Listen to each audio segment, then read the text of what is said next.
अस्सलाम वालेकुम दोस्तों। रमज़ान के 15 रोज़े गुज़र गए, पता ही नहीं चला हमें रमज़ान किस तरह के निकल गया। लेकिन इस बार मैं व्लॉग बनाना भूल गई थी। ये आ जाते हैं मम्मी घर पे। आज मेरे मम्मी घर पे अफ्तारी थी। ये देख सकते हैं यहाँ पे फ़ालूदा बिक रहा है, जो हमारा ही ख़ानदानी स्पेशली ही बिज़नेस है। अल्हम्दुलिल्लाह बाप दादा के ज़माने से चलते हुए आया है। आज मैं मम्मी घर पे जा रही हूँ। ये देखिए मेरी मम्मी घर पे एंट्री कर दी है मैंने।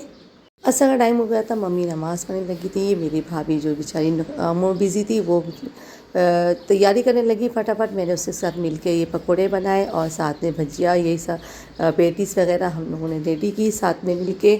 और घर पे आज बच्चे नहीं थे, बॉम्बे गए हुए थे। हम दोनों खाली 3 जन अकेले थे, बाकी आने वाले थे। ईरम अपनी तैयारियों में लगी थी, मैं भी मम्मी के साथ मिलके अफ्तारी की तैयारी में लग चुकी थी। ये देख सकते हैं बाहर कितना सन्नाटा है, सब अफ्तारी बना रहे थे।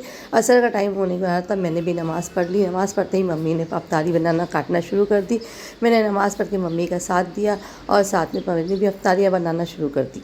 हमारे घर में बहुत सारे लोगों की प्लेटें जाती है माशाल्लाह से, सबके घरों में 2-3 घरों में जाती है। भाभी जी को जाती है और कारीगरों को जाती है।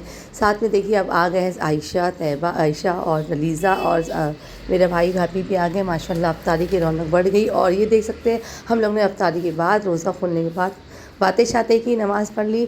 और नमाज़ पढ़ने के बाद ईरम लेकर आई मस्त कड़क कड़क चाय। जब तक कि कड़क चाय नहीं पी ली जाती है हमारे एनर्जी नहीं आती है। अल्हम्दुलिल्लाह चाय तो बहुत अच्छी और टेस्टी बनी थी। उसके बाद हम चाय का मज़ा लेते ही साथ में हम बातें भी कर रहे थे। हम इधर उधर की बातें की, भाई बहन मिलके हम भाभी लोग मिलके बातें करने लगे।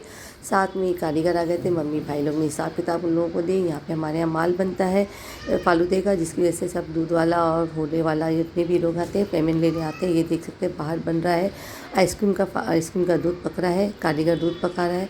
अब मैं जाती हूँ अपने घर के लिए, निकलना था, मुझे जल्दी थी, मुझे पानी भी भरना था, इसलिए लेट हो रहा था।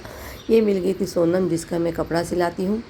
ये मेरी स्पेशल टेलर है, जिससे मैं हर साल कपड़े सिलाती हूँ। माशाल्लाह साल के 4 महीने यही मेरे कपड़े सिलती है। इस वक्त तो ये बहुत स्पेशल पर्सन है हमारे लिए। इससे कहा कि भाई मेरे और 2 ड्रेस है वो भी सिल के दे दे तू।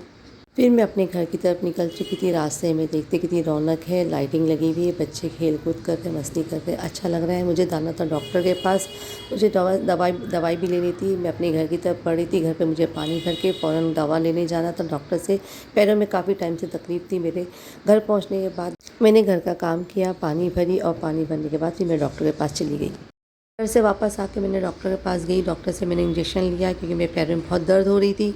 दिनों से मेरे पैरों में दर्द थी, दर्द नहीं जा रही थी। फिर मैंने इंजेक्शन लगा के अपने हस्बैंड के साथ बोली चलो अब मुझे घर छोड़ दो कि मैं थक चुकी हूँ। वहाँ घर जाने के बाद मैंने खाना खाया।